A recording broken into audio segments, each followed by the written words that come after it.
గెలిపించిన పాపానికి ఊరూరా తిరిగి అమ్మలక్కల కాళ్ళు మొక్కి గెలిపించిన పాపానికి ఫస్ట్ డక్కన్ రేవంత్ రెడ్డి తాగాలి.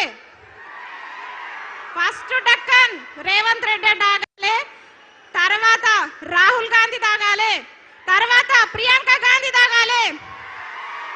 प्रियंका गांधी कंपलसरी तागाले. महिला చెప్తున్నా प्रियंका गांधी जी जरूर सरूर नगर का प्रोग्राम देखो. क्यों बोले तो बोले ना यूथ डिक्लेरेशन के नाम पे हमको धोखा दिए प्रियंका गांधी. आपको दीदी समझे हम. कहाँ है आप? कहाँ है आप? किधर गए? అది ఇంకోటి ఉన్న స్కూల్లో మంచిగా పెట్టరా నాయనా అంటే ఇంటర్నేషనల్ స్కూల్స్ పెడతా, జర్మన్ భాష నేర్చుకోండి.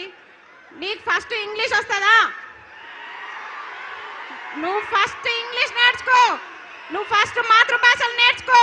హిందీ నేర్చుకో, ఇంగ్లీష్ నేర్చుకో, చక్కగా తెలుగు నేర్చుకో. వందే మాతరం కూడా అనలేని రేవంత్ రెడ్డి వందే మారతం అంటాడు. వందే మారతం అంట. నేను అడిగేది ఒక నిరుద్యోగ ఇవన్నీ ఎందుకు చెప్తున్నా అంటే ఎక్కడ నిరుద్యోగ సభ జరిగినా గివే మాట్లాడతాడు.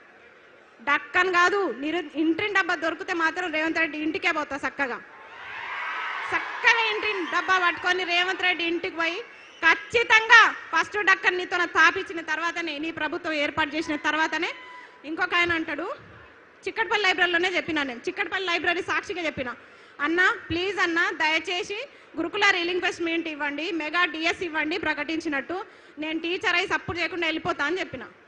ఇనలే నన్ను లీడర్ని చేసేసిర్రు. నేను మంచి చెప్పిన, అన్న నేను టీచర్ అయి వెళ్ళిపోతాన్నా, నన్ను లీడర్ని చేయకండి అని చెప్పిన. కానీ లీడర్ని చేసేసిర్రు. ఇంకొకటి, నేను ఏ పార్టీ జెండా కప్పుకోలే, బీఆర్ఎస్ పార్టీ అన్నారు. వేయండి, నన్ను దేంట్లో వేస్తారో వేయండి. మీ గొడుగు కింద ఉంటేనేమో నిరుద్యోగులు అయ్యారు, మీకోసం ప్రచారాలు చేస్తేనేమో స్వచ్ఛమైన నిరుద్యోగి అస్మా. కానీ ఈరోజు ప్రశ్నిస్తే బీఆర్ఎస్ అవునా? అయినా సరే ప్రశ్నిస్తాం, తగ్గం, ఎక్కడ కూడా తగ్గం అని చెప్తున్నా. చిక్కడపల్లి లైబ్రరీలో ఎంతమంది హామీలు ఇచ్చిర్రు? అశోక్ నగర్ వేదికగా ఎంతమంది హామీలు ఇచ్చిర్రు? ఆ రోజు ఛాయ్ తాగిపోయిన రాహుల్ గాంధీకి ఒకటే చెప్తున్నాం, మల్లరా అదే ఉస్మాన్ బిస్కెట్, అదే ఛాయ్. రాహుల్ గాంధీ ఫిర్ సే ఏక్ బార్ అశోక్ నగర్ ఆవు. ఎప్పుడు జరుపుదాం చర్చలు? ఎన్ని లక్షల ఉద్యోగాలు ఇచ్చిర్రు? ఏం కథ మీది? ఇప్పుడు జరుపుదాం. ఒక ఆయన అన్నాడు, అద్దంకి దయాకర్, వారం రోజుల్లో మేము మీకు సీఎం అపాయింట్మెంట్ ఇప్పిస్తా, చిక్కడపల్లి లైబ్రరీలో సభలు పెట్టి. మీ సభలకు పర్మిషన్లు దొరుకుతాయి అక్కడ?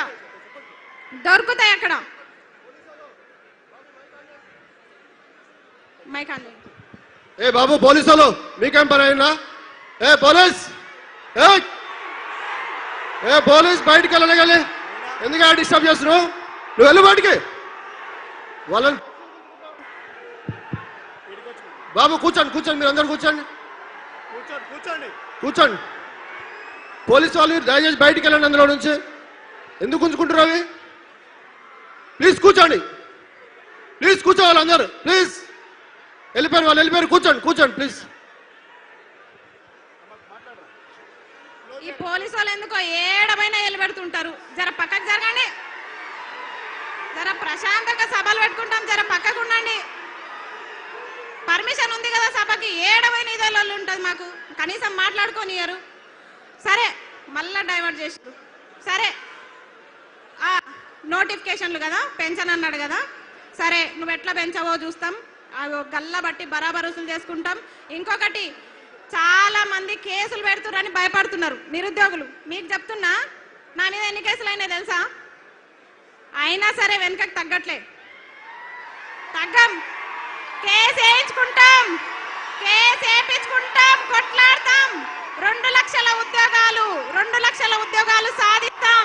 రేవంత్ రెడ్డి తొడగొట్టి చెప్తున్నా, నువ్వే కాదు తొడగొట్టేది మగపిల్లలే కాదు, ఆడపిల్లలు కూడా తొడగొట్టి సవాల్ చెప్తాం. రేవంత్ రెడ్డి గారు, మిమ్మల్ని ఇడిచిపెట్టే ప్రసక్తి లేదు. పాలమూరు బిడ్డ అన్నావు కదా, నీ విద్యాశాఖ మంత్రి నువ్వు పెట్టుకున్నావు కాబట్టి నేను ఇట్లా అడుగుతున్నాం. వేరేదైతే నేను అడగకపోదు. నువ్వు సీఎంగా ప్రధానమంత్రిగా నాకు సంబంధం లేదు. ఒక నిమిషం, నువ్వు సీఎంగా ప్రధానమంత్రిగా నాకు సంబంధం లేదు. కానీ విద్యాశాఖ మంత్రి తీసుకొని తప్పు చేసినావు. నువ్వు విద్యాశాఖ మంత్రి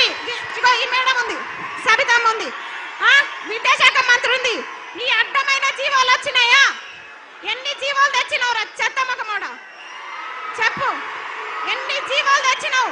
జీవో నంబర్ 4 అంట. నన్ను మంచిగా లెక్చరర్ కానీరా అంటే నన్ను తీసుకొచ్చి కొట్లాటలో పడేసిరు. నేను ప్రశాంతంగా టీచర్ అయ్యేదాన్ని, కానీ నన్ను తీసుకొచ్చి కొట్లాటలో పడేసిరుగా. భరించండి, నన్ను భరించాలి మీరు. ఎందుకంటే నేను చెప్తున్నా కదా, మీరు కూడా విద్యాశాఖ మంత్రి కదా. అప్పుడు మేడం ఉన్నప్పుడు కొత్త జీవాలు పుట్టుకొచ్చినాయా? మేడం ఉన్నప్పుడు కొత్త జీవాలు పుట్టుకొచ్చినాయా? జగదీశ్వర్ రెడ్డి గారు ఉన్నప్పుడు కొత్త జీవాలు పుట్టుకొచ్చినాయా? సరే, వాళ్ళు కొన్ని జీవాలు తెచ్చిరు అనుకుందాం. నువ్వేం చేస్తున్నావు? జీవాలు తేవడంలో పోటీ పడుతున్నావా? ఆగండి ఒక నిమిషం. పోటీ పడుతున్నావా? జీవాలు తేవడంలో పోటీ పడుతున్నావా? జీవాల విషయంలో తగ్గలే బిడ్డ. నోటిఫికేషన్లు ఇవ్వాలంటే ఫస్ట్ జీవాలు రద్దు చేయి, జీవాలు రద్దు చేయి. జీవో నంబర్ 4 చెప్తా, రాసుకో. GO number 4, GO number 29, GO number 46, GO number 108, GO number 81. ఈ జీవోలన్నీ నీకు తెలుసా? నీకేం తెలుసు? నీకేం తెలియదు. నీ దగ్గర మూటలు ఉన్నాయి, బ్యాగులు ఉన్నాయి, నీకేం తెలియదు. దొంగ దొంగ కథలు పడుతున్నావా? నిరుద్యోగులకి నోటిఫికేషన్ ఇవ్వకుండా విడిచిపెట్టే ప్రసక్తి లేదు. దొంగ, నిన్ను దొంగని సీఎం చేయడం మేము చేసిన తప్పు, ఖచ్చితంగా చెప్తున్నాం. ఇంకా తగ్గేది లేదు అన్న. మీరు కేటీఆర్ అన్న, మీరు మాకు చాలా సపోర్ట్ చేయాలి. ఎందుకంటే మిమ్మల్ని కలిసి మాట్లాడదామన్న అవకాశం లేకుండా పోయింది. నిజం, చాలా ట్రై చేస్తున్నా నేను. అబ్బా జరాగురబ్బా, జరాగురు, టైం అవుతుంది. జరాగండి, తాగండి ఒక నిమిషం. వద్దు. అయితే కేటీఆర్ అన్న, వీళ్ళందరూ కొంతమంది పేడ్ బ్యాచ్లు అంటున్నారు. అన్న మీరు నాకు ఎప్పుడన్నా 5 లక్షలు ఇస్తారా అన్న? మొత్తం నన్ను బ్లేమ్ చేస్తారు చాలా మంది. కేటీఆర్ అన్న నాకు లక్షలు ఇవ్వకపోయినా పర్లే, 10 నిమిషాలు టైం ఇవ్వండి. 10 నిమిషాలు నాకు టైం కావాలి. టైం మాత్రమే కావాలి నాకు. కొట్లాట నేను కొట్లాడతా, మీకోసం నేను కొట్లాడతా. ఎందుకంటే మీకు తెలుసు, నాకు పేరెంట్స్ లేరు, ఎవ్వరు లేరు. నేను పోతే ఒక్కదాన్నే పోతా. కానీ మీ కుటుంబాలు ఉన్నాయి. ఆ కుటుంబాల కోసం మీరు ఉండాలి, మీరు చల్లగా ఉండాలి. మాకు అడుగడుగున తోడుండే వ్యక్తి రాకేష్ అన్న, మా శ్రీనివాస్ అన్న, మా పాలమూరు బిడ్డ పులి, మా రాకేష్ అన్న ఇట్లా ఓకే, ఫోన్ రాలేదు కానీ ఇట్లా చెప్తున్నా కదా. చాలా మంది మాకు అడుగండి. కేటీఆర్ అన్న మాకు టచ్ లేకపోయినా కొంతమంది టచ్ లో ఉన్నారు. వాళ్ళంతా మా బాగోగులు, కష్ట నష్టాలు చూస్తున్నారు. కాబట్టి ఫస్ట్ ఆఫ్ ఆల్ జీవోలన్నీ రద్దు కావాలి. 2 లక్షల ఉద్యోగాలు రావాలంటే 2 లక్షల ఉద్యోగాలకు ఒక్క నోటిఫికేషన్ అయినా తగ్గిందనుకోండి, మెగా డిఎస్సి తగ్గిందనుకోండి, ఇడిచిపెట్టాను బిడ్డ, చెప్తున్నా. ఇడిచిపెట్టే ప్రసక్తి లేదు. 25,000 mega DSC, Gurukul notification, degree lecturer, junior lecturer, కాలేజ్లలో అసిస్టెంట్ ప్రొఫెసర్ నోటిఫికేషన్స్ అన్ని కూడా ఇవ్వాలని చెప్పేసి నేను సరూర్ నగర్ సాక్షిగా డిమాండ్ చేస్తున్నా. ఇంకొకటి, మల్లొక సభ ఇక్కడ జరగకుండా చూసుకో రేవంత్ రెడ్డి. మల్లొక సభకి ఇట్లా ఉండదు, ప్రశాంతంగా ఉండదు.